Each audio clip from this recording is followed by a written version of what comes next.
Hello நண்பர்களே! இன்னைக்கு என்னடா கிரிக்கோடைன்மென்ட் அது இதுன்னு சொல்லிட்டு ஆரம்பிப்பான்னு பார்ப்பீங்க. அதெல்லாம் எதுவுமே இல்ல. இது வந்து ஒரு ஜாலியான வீடியோ. அதாவது நாங்க எப்பவுமே பேசுற மாரி ஏதாவது டாபிக்கோட பேசிட்டு இருப்போம். இப்போ வந்து டாபிக்லெஸ். அதாவது நம்ம யோசிக்கிறது தான் டாபிக். நம்ம நினைக்கிறது தான் டாபிக். நாங்க 2 பேருக்குமே. எங்களோட சைல்ட்ஹுட் கண்டென்ட் இல்ல. அதானே? சொல்லிட்டு கிளம்புடா. கன்டென்ட் இல்லன்னு இல்ல. ஆனா நெறைய பேர் Q&A வீடியோ கேட்டிருந்தீங்க. Q&A வீடியோ நம்ம வந்து வீக்லி வீடியோல வந்து கொஸ்டின்ஸ் ஆன்சர் பண்றோம். அது இல்லாம ரீசென்ட்டா கொஞ்ச நாள் முன்னாடி போட்டோம். ஒரு 10,000 சப்ஸ்கிரைபர்ஸ்க்கு வந்து ஒரு லைவாவே வந்துருவோம் அப்படின்னு சொல்லிட்டு பிளான் பண்ணிட்டு, அப்போ வந்து Q&A எல்லாம் என்ன கொஸ்டின் வேணா கேளுங்க போட்டு எல்லாத்தையும் அடிச்சுருவோம். இன்னைக்கு வந்து ஒரு சும்மா ரேண்டமா எல்லா மக்கள் வந்து ஒரு ரேண்டம் டாக்ஸ் மாரி கேட்டீங்க. ஒரு ரேண்டமா பேசுவோமே. வாங்க நீங்களும் பேசலாம், நாங்களும் பேசலாம் அப்படின்னு சொல்லிட்டு எங்க சைல்ட்ஹுட்ல இருந்த எல்லா WWE இருக்கட்டும், ஃபுட்பால் அவரு கொஞ்சம் பார்த்திருப்பாரு. அது முடிஞ்சா அவரு சொன்னா எனக்கு புரியுதான்னு பார்ப்போம். அண்ட் வந்து கிரிக்கெட்ல நாங்க வந்து மெமரிஸ் சிஎஸ்கே, மும்பை எவ்வளவு பெரிய மெமரிஸ் இருக்கு. அதெல்லாம் வந்து பேசலாம். அப்படின்னு சொல்லிட்டு அங்கங்க கொஞ்சம் கொஞ்சம் டச் பண்ணிட்டு வரலாம். அதுக்கு முன்னாடி ஏசியா கப் பத்தி நிறைய பேர் அப்டேட்ஸ் கேட்டிருந்தீங்க. அதுக்கு ஒரு சின்ன ஜிஸ்ட் மாதிரி கொடுத்துட்டு நாங்க என்ன நினைக்கிறோன்றத சொல்லிடுவோம். பர்தே ஆரம்பிச்சு விடு. ஆமா, Asia cup tournament over view கேட்டிருந்தீங்க. போடுங்க ப்ரோ, ரிவ்யூ போடுங்க அப்படின்ட்டு. உண்மையை சொல்லணும்னா T20 வேர்ல்ட் கப் அளவுக்கு ஏசியா கப் எல்லாம் வந்து அவ்வளவு கெத்தெல்லாம் கிடையாதுங்க. இருக்கிறதுலே வந்து 8 டீம் தான். அந்த 8 டீம்லயும் வந்து ஒரு 5 டீம் தான் வந்து ஸ்ட்ராங் டீம்னு சொல்ற அளவுக்கு ஒரு ஸ்ட்ராங். அதுலயும் ஒரு 2 டீம் தான் வந்து பயங்கர ஸ்ட்ராங் அப்படின்றப்போ டோர்னமெண்ட் பத்தி என்ன பேச முடியும்? ஒரு ஜிஸ்ட் வேணா தரேன். லைக் வந்து வேணா ப்ரெடிக்ஷன் என்ன பண்ணலாம். லைக் வந்து குரூப் பி வந்து ஒரு டஃபான குரூப். குரூப் ஏவா பியா தெரியல. இந்தியா பாகிஸ்தான் இருக்கிற குரூப் வந்து இந்தியா பாகிஸ்தான் தான் குவாலிஃபை ஆகும். சரிங்களா? அது வந்து ஆப்வியஸ். மீதி இருக்கிற 2 டீம் வந்து ஓமான் அண்ட் யுஏஇ. அது வந்து ரொம்ப வீக்கான டீம்ஸ். வேற வந்து குரூப் பி அந்த குரூப் வந்து செம ஸ்ட்ராங்குங்க. சோ அதுல வந்து 3 டீம் ரொம்ப ஸ்ட்ராங். பங்களாதேஷ், ஆப்கானிஸ்தான், ஸ்ரீலங்கா. சோ இந்த 3ல எது 2 குவாலிஃபை ஆகும் நினைக்கிற ஹரிஸ் நீ சொல்லு. Afghanistan, Sri Lanka most probably in. Sri Lanka or Bangladesh. Sri Lanka கொஞ்சம் ஹேண்ட் அப்பர் ஹேண்ட் இருக்கு. பங்களாதேஷ் வந்து அவ்வளவு ஸ்ட்ராங்கா இப்ப இல்லையோ அப்படின்ற மாதிரி இருக்கு. But the one series against பாகிஸ்தான்றப்போ எப்ப ஐ ஜெயிச்சாங்க? Not sure about it. ஓ ஆமா, ஜெயிச்சாங்கல்ல. மறந்துட்டேன் ப்ரோ. வீக்லி பீடியா பண்ண நம்மளே மறந்துட்டேன். சரி, ஓகே, கரெக்ட் தான். இருந்தாலும் அந்த சீரிஸ் வந்து பங்களாதேஷ் நடந்ததுன்றத மறந்துடாதீங்க டோலர். சோ வந்து எனிவே அவுட் சைட் பங்களாதேஷ் அவங்க ஸ்ட்ராங்கான்றதா எங்க கேள்வி. என்னோட பிரச்சனை அதே தாங்க. ஆப்கானிஸ்தான், ஸ்ரீலங்கா குவாலிஃபை ஆகும்னு எனக்கு வந்து தோணுது. மீன்வைல் ஹாங்காங் ஒரு மேட்ச் ஜெயிச்சாலுமே வந்து பெரிய விஷயம். ஸோ ஃபைனல்ஸ் வந்து எனக்கு தெரிஞ்சு India versus Pakistan or India versus Afghanistan வரதுக்கு வாய்ப்பு இருக்கு. நம்ம முன்னாடி நிறைய வீக்லி பிளேயர் அதை பத்தி நம்ம பேசிட்டோம். ஸ்ரீலங்காவுமே வந்து கண்டென்டா தான் இருப்பாங்க. பட் எனக்கு தெரிஞ்சு இந்த 3 டீம்ல 2 டீம் 2 பேர் நான் ஆல்ரெடி சொல்லிட்டேன். இன்னும் 3வது பேர் சொன்னா நீங்க செருப்பால அடிக்க வருவீங்க. ஓகே அப்படின்னு சொல்லிட்டு எங்க ப்ரெடிக்ஷன்ஸ் முடிச்சுக்கிறோம். வேற ஏதாவது இருக்கடா பர்த்து சொல்றதுக்கு? அவ்வளவுதான். ஏசியா கப் ஒவ்வொரு டீம் பத்திலாம் நம்ம பேச போறது இல்லை கைஸ். அது பேசியுமே எனக்கு தெரிஞ்சாதான் T20 வேர்ல்ட் கப் கண்டிப்பா நம்ம வந்து டோர்னமெண்ட் ரிவ்யூ ஒவ்வொரு டீமையும் அனலைஸ் பண்ணியே போடலாம். ஏசியா கப் அது வேணாம். சைல்ட்ஹுட்னு சொல்லும் போது உனக்கு என்ன ஞாபகம் வருது? கிரிக்கெட்னு சொல்லும் போது என்ன ஞாபகம் வருது?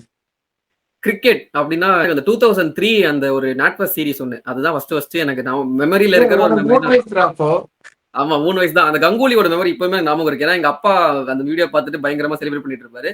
அப்பதான் எனக்கு அந்த ஞாபகம் ஃபர்ஸ்ட் கிரிக்கெட் அப்படின்னு அந்த கங்குலியோட அந்த செலிப்ரேஷன் தான் எனக்கு ஃபர்ஸ்ட் ஞாபகம் வந்துச்சு. இப்போ வரைக்கும் லிவிங் மெமரியில இருக்கிறது தான். குண்டு மணியை பிடிச்சி ஒண்ணு கூட போக தெரியாது அந்த வயசுல. என்னடா அவன் ஞாபகம் இருக்கு உனக்கு? எனக்கு புரியல. சோ அது வந்து ஒரு செம மெமரிங்க. இப்போ வரைக்கும் ஞாபகம் இருக்கு. உனக்கு எது ஃபர்ஸ்ட் சொல்லு. எனக்கு 2003ல நான் என்ன பண்ணிருந்தேன், என்ன எங்க இருந்தேன்னு கூட ஞாபகம் இல்ல. இவன் ஏதோ சொல்றான் பரவாயில்ல. எனக்கு 2011 தான் என்னோட ஃபர்ஸ்ட் கிரிக்கெட் மெமரிங்க. நான் வந்து வேர்ல்டு கப் அப்போ வந்து பயங்கர எக்ஸ்பெக்டேஷன். இந்தியாவில் நடக்குது வேர்ல்டு கப், ரொம்ப வருஷம் ஆச்சு நம்ம ஜெயிச்சு. டோனி கேப்டன் ஒரு வேர்ல்டு கப் கிடைக்குமா டோனி கிட்ட இருந்து அப்படின்னு எதிர்பார்த்துட்டு டைம். ஏன்னா 2007ல அவர் ஜெயிச்சு கொடுத்துருப்பாரு.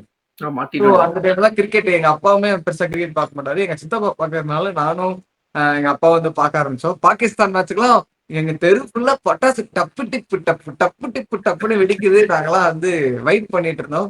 ஃபைனல்ஸ் ஸ்ரீலங்கா கூட ஜெயிச்சதெல்லாம் வந்து ஒரு 2 நாளைக்கு செம்மையா கொண்டாடினாங்க. அந்த அளவுக்கு ஒரு அந்த செலிப்ரேஷன்ஸ் எல்லாம் எனக்கு ஞாபகம் இருக்கு.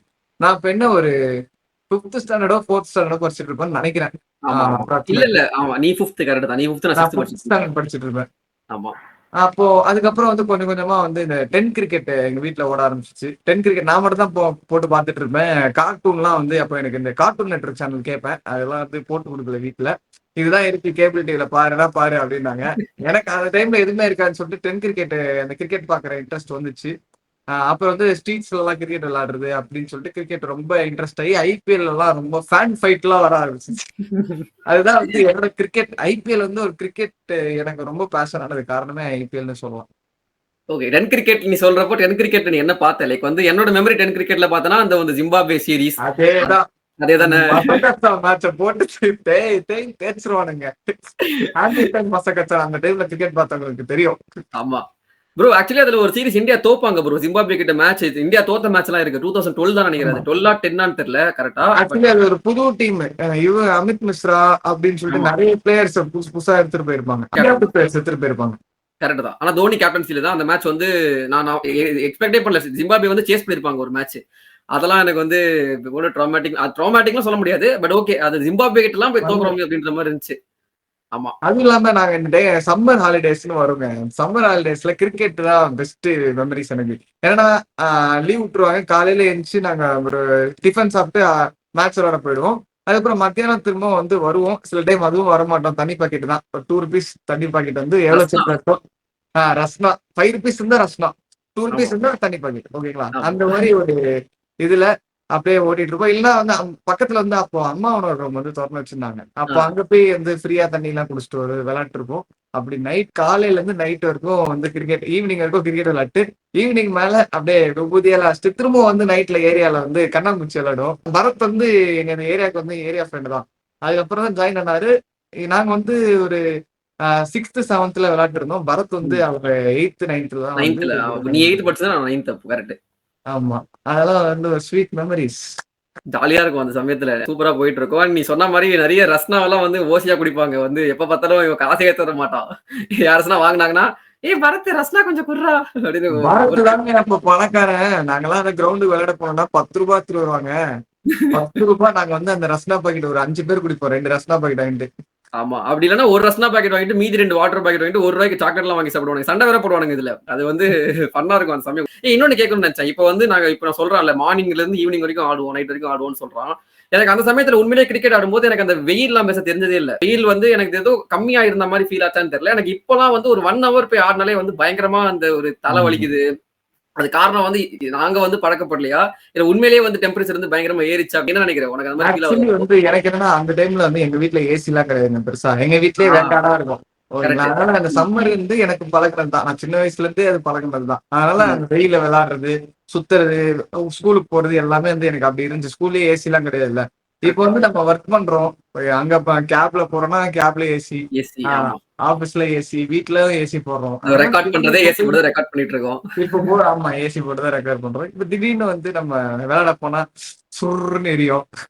இது கண்டிப்பா ஒரு ரீசன் தாங்க. ஆனா ஏசி போடுறதுனால குளோபல் வார்மிங்கும் வருதானும் தெரியல. அதுதான் சயின்டிபிக்கலி நாங்க நான் going to that. Okay okay. But இது வந்து சொல்ல நீங்க ஆக்சுவலி 10 கிரிக்கெட் சொல்றப்போ உனக்கு 10 கிரிக்கெட் எப்படி மெமரி அந்த மாதிரி எனக்கு வந்து neo sports and neo cricket ஒரு செம்ம மெமரி. அது வந்து நான் 2003 தான் எனக்கு வந்து ஒரு வேகானந்த கங்குலி மெமரி ஞாபகம் இருந்தாலும் நான் கிரிக்கெட் பார்க்க ஆரம்பிச்சு எனக்கு மெமரியா இருக்குது 2006 அந்த சீரீஸ் தான். 2006 2007 அந்த சமயத்துல. அப்ப நான் முன்னாடி சொல்லியிருக்கேன் அர்ச்சனா விஜய் எல்லாம் வருவாங்க வந்து டிராவலிங் அரௌண்ட் தட் ஒரு இப்போ நாக்பூர்ல நடக்குதுன்னா நாக்பூர்ல இருக்கிற விஷயங்கள் ஒரு 5 minutesல கவர் பண்ணுவாங்க. இங்க போய் பானிபூரி சாப்பிடலாம், இங்க வந்து இந்த வென்யூ இருக்கு, இங்க போங்க சூப்பரா இருக்கும் அப்படின்லாம் வந்து ஒரு டிராவல் vlog மாதிரி பண்ணுவாங்க. அது சூப்பரா இருக்கும். அது வந்து எக்ஸ்ட்ரா இன்னிங்ஸ்ல வந்து காட்டுவாங்க. மேட்ச் பார்க்கல. மேட்சுக்கு முன்னாடி தான் ப்ரோ அதிகமா பார்த்தேன். குட்டியா இருந்திருப்பா அப்போ வந்து அக்கா நல்லா இருக்கு அப்படின்னு பார்த்துட்டு உட்காந்துருப்பா. அழகா இருக்கு எங்களோட அந்த மாதிரிதான். அது உண்மையிலேயே நியோ ஸ்போர்ட்ஸ் நியோ கிரிக்கெட் நிறைய பேருக்கு ஒரு மெமரி, எனக்கு ஒரு மெமரி அந்த மாதிரி தான். அதுலயும் வந்து இந்த நவாப் ஆஃப் நஜாப்கர் அப்படின்ட்டு நவாப் நஜாப்கரா சம்திங் ஏதோ ஒரு ஊரு.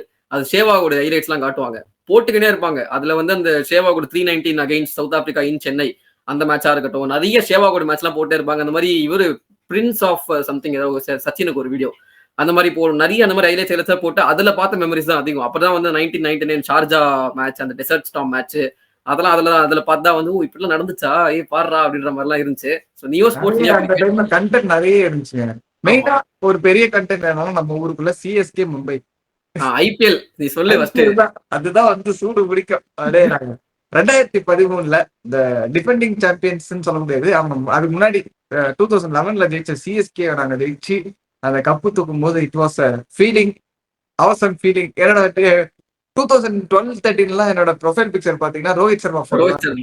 அதெல்லாம் ஓஜி ரோஹித் சர்மா ஃபேனுங்க. நீ இன்னைக்கு டெத்து ரோஹித் சர்மா ஃபேன் இல்ல, ஓஜி ரோஹித் சர்மா ஃபேன் நானு. நீ ஓஜினா நீ வந்து 2009 ஒரே நிமிஷம் ஏசி ஆன் பண்ணிக்கிறேன் ஆஃப் பண்ணிட்டேன். நீ ஓஜின்னு சொன்னா 2009 சொல்லிருக்கணும். டெக்கான் சார்ஜர்ஸ் அதுதான் வந்து இருக்கறதுல ஓஜி. அதெல்லாம் நான் வந்து அந்த மேட்சஸ்லாம் நான் வந்து ரீப்ளே பாத்துர்க்கேன். சோனி இந்த பிக்ஸ்ல வந்து நான் போட்டு பார்த்து எனக்கு பழைய மேட்சஸும் நான் பாத்துர்க்கேன் நிறைய மேட்சஸ்.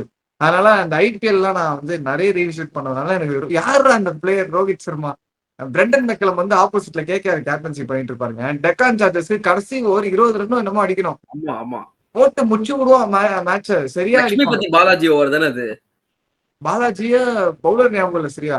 கடைசி ம். பால் 6 அடிச்சு என் தலைவன் முடிப்பான். ஆமா ஆமா அன்னைக்கு வந்து அந்த மேட்சா இருக்கட்டும், அனில் கும்ப்ளே 3 சிக்ஸர் நம்ம அடிப்பாப்ல ஒரு ஓவர்ல. ஆமா ஆமா. அந்த மேட்சா இருக்கட்டும், செம்ம மேட்ச் அதெல்லாம் அந்த டைம்ல. எல்லாம் பிரெண்டன் மேக்கான் ஷாக்கு.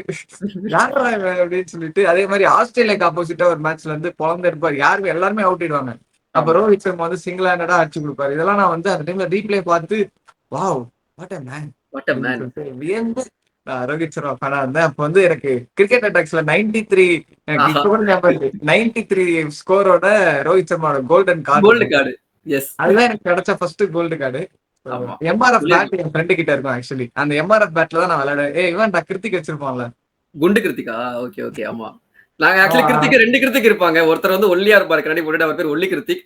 இன்னும் டிஃபரன்ஷியேட் பண்றதுக்காக இன்னொருத்தர் வந்து குண்டு கிருத்திக்னு சொல்லுவோம். பாடி ஷேமிங் பண்ணலாம் நினைக்காதீங்க. சின்ன வயசுல அப்படிதான் நாங்க பேர் வச்சிருப்போம். அந்த எம்ஆர்எஃப் பேட்ல தான் நான் விளையாடுவேன். அப்போ ரோஹித் சர்மா ஸ்ட்ரைக்ல ஆடினா நான் ரோஹித் சர்மா நாம ஸ்ட்ரைக்ல ஆடுவேன். நான் ஸ்ட்ரைக் ஆனா நான் ஸ்ட்ரைக். அந்த மாதிரி பைத்தியமா நான் ரோஹித் சர்மா பைத்தியமா இருந்து இந்த இப்போ அண்ணன் வந்து இந்த சந்திரமுகி படத்துல நிலைமை வரும்ல, தன்னைத்தானே சந்திரமுகியாக உணர்கிறார், சந்திரமுகியாக மாறிட்டார். அந்த மாதிரிதான் தன்னைத்தானே ரோஹித் சர்மாவாக உணர்ந்தார் ஹரிஷ். அதாவது அண்ணன் கிட்ட ஒண்ணுமே இல்லாதப்போ நம்ம இருந்தோம். அதே மாதிரிதான் இப்போ அண்ணன் கிட்ட அண்ணன் வந்து ஒரு டாப்ல இருக்காரு. அப்படி இருக்கிறப்போ நம்மளுக்கு அந்த ஃபீலிங் உங்களுக்கு புரியுதுல. அந்த ஃபீலிங்ல அதே மாதிரிதான் நான் ஒரு எஸ்டிஆர் ஃபேன் கூட. அதுக்கெல்லாம் போக வேணாம். உடனே வரும் அப்படியே எஸ்டிஆர் ஃபேன். அப்புறம் சொல்லுவேன் ஒரு ஹீரோயின் எடுத்தேன்னா ஒரு 10 ஹீரோயின் சொல்லுவேன். அதெல்லாம் வந்து கேட்கல. எங்க தலைவர்களோட ஸ்டெப் பேக்ஸ் அப்போ நாங்க வந்து கூட நிப்போம்டா. அப்பதான் வந்து அண்ணங்க கம்பேக் கொடுத்து பெருசா வருவாங்க. சரி சரி ஓகே. நடுவில் ஒரு 3 வருஷம் தலைமறைவா இருந்தா அது வேற விஷயம். சரி விடுங்க. ஆக்சுவலி இவன் நிறைய போங் அடிப்பாங்க. நான் வந்து போறப்போ இந்த ரோஹித் சர்மா ஃபேன் மும்பை இந்தியன்ஸ் சொல்ல ஆரம்பிக்கும் போது இவன் நான் ஆக்சுவலி 2013 எண்ட்ல தான் தெரியும். சரிங்களா? அந்த ஒரு எண்ட்ல தான் தெரியும். அப்போ வந்து இந்த சிஎஸ்கே மும்பைன்னு ஆரம்பிக்கிறப்போ நாங்க தான் கப் அடிச்சிட்டோம் அப்படின்னு சொல்றப்போ 2010 பத்தி பேசலாமான்றப்போ ஓடிடுவான். ஏன்னா நான் அப்ப கிரிக்கெட்டே பார்க்கல, நான் அதை பத்தி பேச மாட்டேன் அப்படின்னு. நீ பார்க்கல நான் பண்ணுவேன். அன்னைக்கு நான் தூங்கிட்டேன் பார்க்கல அப்படின்னு ஒரு ஜெயம் ரவி அந்த மாதிரி எஸ்கேப் ஆயிட்டே இருப்பான் ஒவ்வொரு தடவையும். என்னன்னு கேளுங்க. 2010 அந்த மெமரி எனக்கு. எங்க அண்ணன் இல்லங்க 11ல வந்தாரு. ஓகே சச்சின் டெண்டுல்கர் ஃபேன் தான் நானு. சச்சின்காக தான் கிரிக்கெட் பார்க்க ஆரம்பிச்சேன். ஐபிஎல் எல்லாம் ஓகே தான். பட் ஆனா 2010 கணக்கு வராதுங்க. இவன் வந்து ஒரு பெரிய ரோஹித் சர்மா பைத்தியம், சரியாகாத பைத்தியம் அப்படின்ட்டு வந்து நான் உணர்ந்த தருணம் வந்து அந்த ஒரு 260 அகைன்ஸ்ட் ஸ்ரீலங்காவா அந்த மேட்ச். போட்டு கத்திக்கிட்டே இருக்கான் ஒரு மணி நேரத்துக்கு. அது மேட்சே முடியுது. அது வரைக்கும் ஃபுல்லா கத்திக்கிட்டே இருக்கான். ரோஹித் சர்மா தான் மாசு, ரோஹித் சர்மா தான் கெத்து. இதுல வந்து கம்பேரிசன் வேற. விராட் கோலியை முடிஞ்சா 200 அடிக்க சொல்லி பாக்கலாம். உங்க தலை தோனியை முடிஞ்சா 200 அடிக்க சொல்லி பாக்கலாம். கோச்சிக்காதீங்க. அந்த வயசுல வந்து ஒரு இது இருக்கும்ல, கிளாஸ் இருக்கும்ல அப்போ. ஏன்னா நான் ரோஹித் சர்மா ஃபேனா இருக்கும்போது ஏன்டா இவனுக்கு எல்லாம் ஃபேனா இருக்கு, என்னடா நானே பண்றாங்க, இவன் வந்து இவனுக்கு கொடுத்த சான்ஸ் வேற எவனுக்கா கொடுத்துருந்தா பெரிய பிளேயர் இருப்பான்டா, இவனுக்கு அவ்வளவு சான்ஸ் கொடுத்து வேஸ்ட் அப்படின்னு சொல்லி ஆனாலும் எனக்கு பிடிச்ச பிளேயர் ரோஹித் சர்மா. ஆமா நானும் கேட்டிருக்கேன். எனக்கு ஆக்சுவலி வந்து இப்பவுமே சொல்றேன் Rohit Sharma middle order batter எனக்கு ரொம்ப பிடிக்குங்க. ரோஹித் சர்மா நம்பர் 4 நம்பர் 5 ஒரு பினிஷரா வந்து I really admire. Rohit Sharma opening கொடுத்துதான் பயங்கர பெரிய ஆள் நான் இல்லைன்னு சொல்ல. அது லேட்டர் ஆன் ஓகே அந்த இது வந்து மாத்திட்டேன். ஆனா இப்பவுமே அந்த மைண்ட் செட் இருக்கு. ஒருவேளை ரோஹித் சர்மா வந்து நம்பர் 5 நம்பர் 6 பொசிஷன்ல இருந்தாருன்னா தலைமை எல்லா பொசிஷனும் நல்ல நிறைய நாட்ஸ் ஆடி இருக்காப்ல. அதுல நிறைய படத்துக்கு பிடிச்ச நாட்ஸ் எல்லாம் வந்து அந்த ரோல்ல இருந்ததுனால பிடிச்சிருக்கு. சின்ன வயசுல அது ஸ்பெசிஃபை பண்ணிக்கிறேன். ஓப்பனிங் ஆடி பயங்கரமா ஆடி இருக்காரு இல்லன்னு சொல்ல. பட் சின்ன வயசுல நான் பார்த்து பழகின ரோஹித் சர்மா அந்த ஒரு ஸ்லாட்ல ஆடி பினிஷ் பண்ணி கொடுத்திருக்காரு. அதுதான் எனக்கு பிடிச்சிருந்துச்சு. போதும் ரோஹித் சர்மா போதும். ரொம்ப அவர் rare player to get a hat-trick as well. Rare batter to get a hat-trick in IPL. அது நிறைய பேர் தெரியுமா தெரியல. 2009ல டெக்கான் சார்ஜர்ஸ்க்கு அவர் ஐபிஎல்ல ஹேட்ரிக் வச்சிருக்காரு. எந்த டீமுக்கு அகைன்ஸ்டா? மும்பை. சோ வந்து இதெல்லாம் இருக்கு. ஆமா ரோஹித் சர்மா பத்தி கூண்டு போவோம். அடுத்து விராட் கோலி பத்தி கேட்கணும் அப்படின்ட்டு வருவாங்க. அதுக்கு முன்னாடி நம்ம சிஎஸ்கே மும்பை டாபிக் ஆரம்பிச்சா அதே சொல்லிடலாம். உனக்கு வந்து 2013 ஃபர்ஸ்ட் மெமரியா இல்ல பெஸ்ட் மெமரியா? நீ என்ன சொல்றாரு? 13 வந்து ஒரு ஃப்ரெஷ் மெமரினே சொல்லலாங்க. அந்த கப்பு நான் பார்த்ததுல இருந்து ஒரு கப்பு ஒண்ணு கிடைச்சிருக்கு மும்பை இந்தியன்ஸ்க்கு அப்படின்றப்போ ஒரு எனக்கு பொல்லாடு ரொம்ப பிடிக்கும். எங்க வீட்டுல நான் சொல்லியிருக்கேனா இல்ல தெரியல, போன வீட்டுல சொல்லியிருக்கேன்.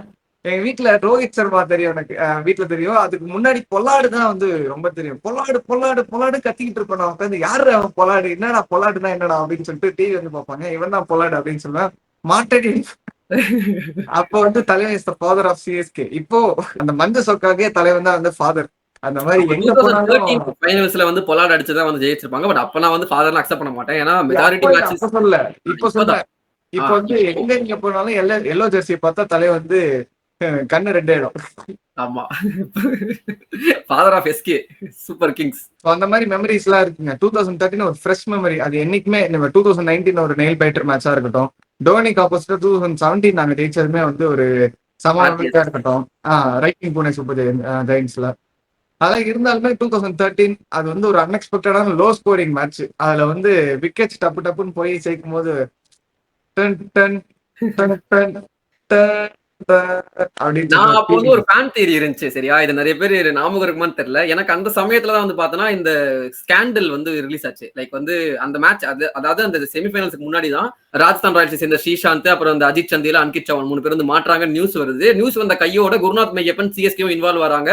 இதுல வந்து தோனிக்கும் வந்து இன்வால்வ்மெண்ட் இருக்குமா அப்படின்ட்டு வந்து எக்கச்சக்க நியூஸ் அப்போ போயிட்டு இருக்கு. ஏன்னா அப்போ வந்து அந்த சாக்ஷி அந்த ஒரு ஸ்போர்ட்ஸ் ஒன்று இருந்துச்சு, தோனி ஏதோ வச்சிருந்தாரு ஒரு ஸ்போர்ட்ஸ் கம்பெனி, அதுவும் இது இன்வால்வா இருக்குமா அப்படிலாம் பேசிட்டு இருந்தாங்க.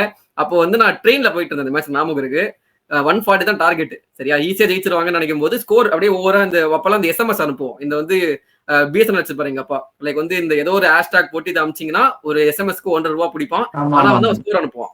கிரிக்கெட் நியூஸ்க்குனே ஒரு இது இருக்கு ஆக்சுவலி. அந்த மாதிரி இருந்துச்சு. அடுத்த நாள் பில் எங்க அப்பாவுக்கு வந்து ₹130 தான் வந்துச்சு. அந்த அளவுக்கு நான் போட்டுக்கிட்டே இருக்கேன். இப்போ நான் கிரிக் பஸ் ரிஃப்ரெஷ் பண்ற மாதிரி அப்போ எவ்ரி 10 மினிட்ஸ் செக் பண்ற ஸ்கோர் அப்படின்னு செக் பண்ணிட்டே இருந்தேன். தோத்துருவாங்க, அசிங்கமா தோப்பாங்க. 25/5 இருப்போம் நாங்க சரிங்களா.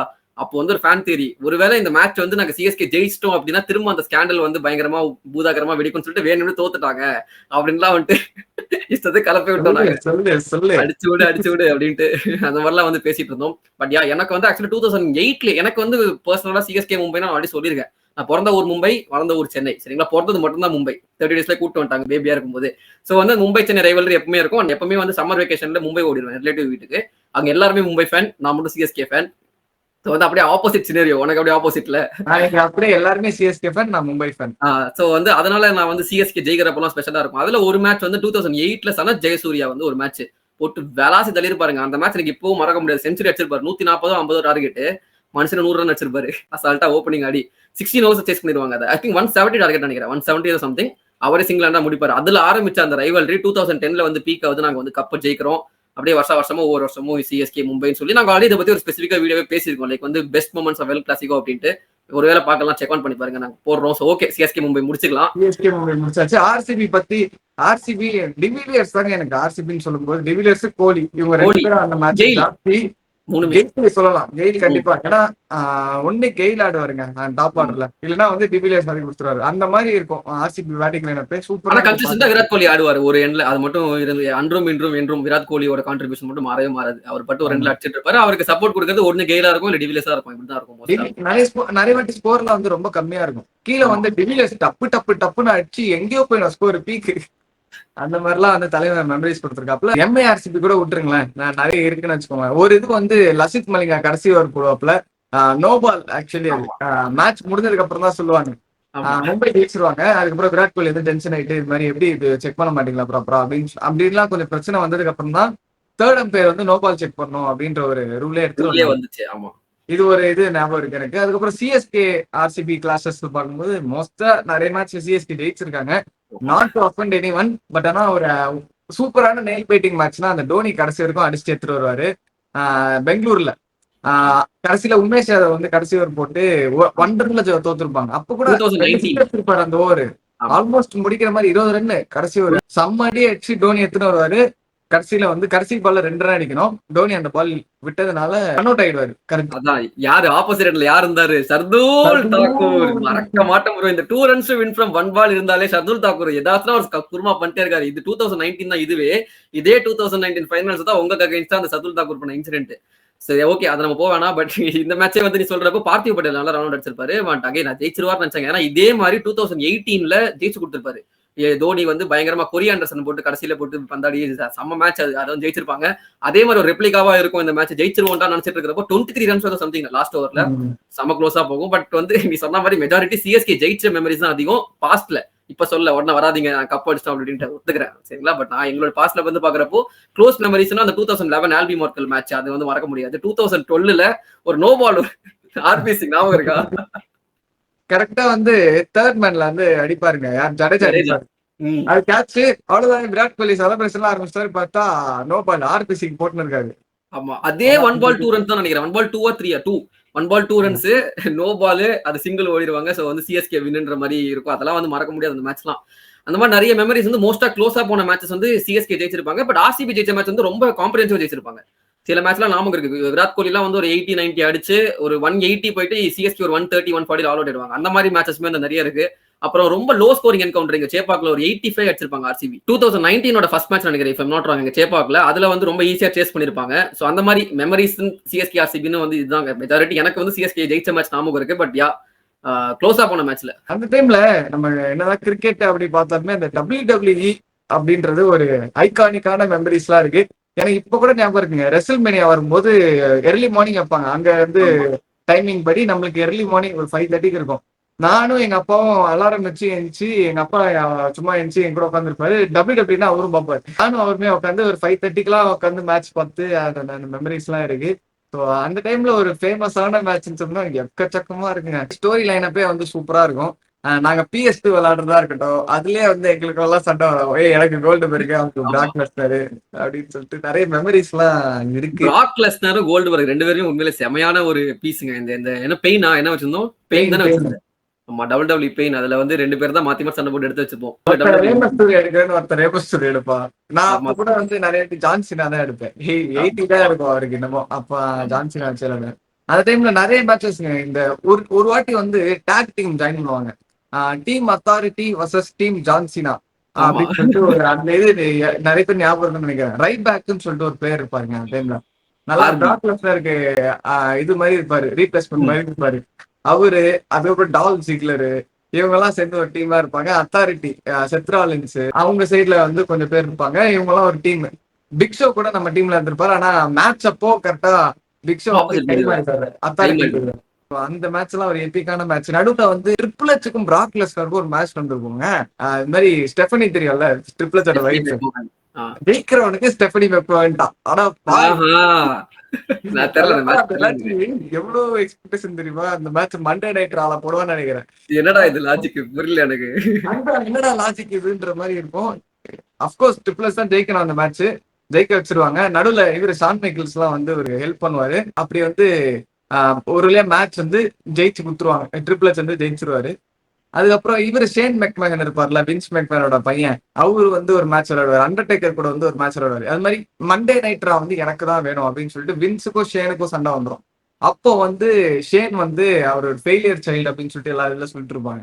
பட் ஆனா ஷேன் வந்து நீ இந்த அண்டர்டேக்கர் கூட இந்த மேட்ச் ஜெயிச்சிரு, உனக்கு நான் மண்டே நைட்ரா தந்துடுறேன் உன்னோட இது அப்படின்னு சொல்லிட்டு வின்ஸ் சொல்லுவாப்புல. எல்லாம் நல்ல ஸ்டோரி லைனப் தான். வந்துட்டு அண்டர்டேக்கர் வந்து ஜெயிச்சிருவாப்புல. அது நமக்கு தெரிஞ்ச விஷயம் தானே, அண்டர்டேக்கர் ஜெயிக்க முடியுமா?